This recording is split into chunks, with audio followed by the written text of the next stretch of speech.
Brain strokes, heart attacks రాకుండా అవిసె గింజలు బాగా ఉపయోగపడతాయి.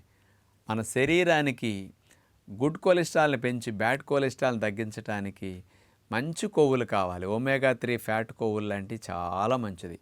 ఈ అవిసె గింజల్లో 100 గ్రాముల అవిసె గింజలు తీసుకుంటే 13 గ్రాములు ఒమేగా 3 ఫ్యాట్ ఉంటుందన్నమాట. అందుకనే గుండె ఆరోగ్యానికి చాలా మంచిది.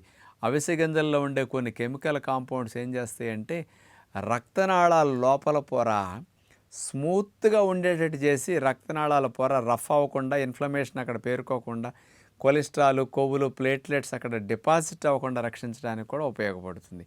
గుడ్ కొలెస్ట్రాల్ని పెంచటమే, బ్యాడ్ కొలెస్ట్రాల్ తగ్గించటమే కాకుండా, ఒమేగా 3 ఫ్యాట్ని ఇవ్వటమే కాకుండా రక్తనాళాలు కూడా హెల్తీగా ఉండేటట్టు, మరి గుండె ఆరోగ్యాన్ని మెరుగు చేసుకోవడానికి, పక్షవాతాలు లాంటివి రాకుండా రక్షించుకోవడానికి అవిసె గింజలు మంచి లాభాన్ని ఇస్తాయి. అలాంటి అవిసె గింజల్ని కాస్త దోరగా వేపించి కారపొడిలా కొట్టుకుని రోజు అవిసె గింజల కారపొడి వాడుకోవటం చేయొచ్చు.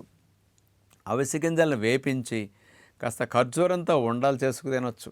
అయితే అవిసె గింజల చిక్కీలాగా ది గుడ్ హెల్త్ ప్రొడక్ట్స్ వారు కూడా అవిసె గింజల చిక్కీ కూడా మంచి క్వాలిటీలు అందిస్తున్నారు. ఆర్గానిక్ బెల్లంతో చేసి, తేనెతో చేసి, అలాంటివి కూడా మీరు తెప్పించుకుని వాడుకోవచ్చు.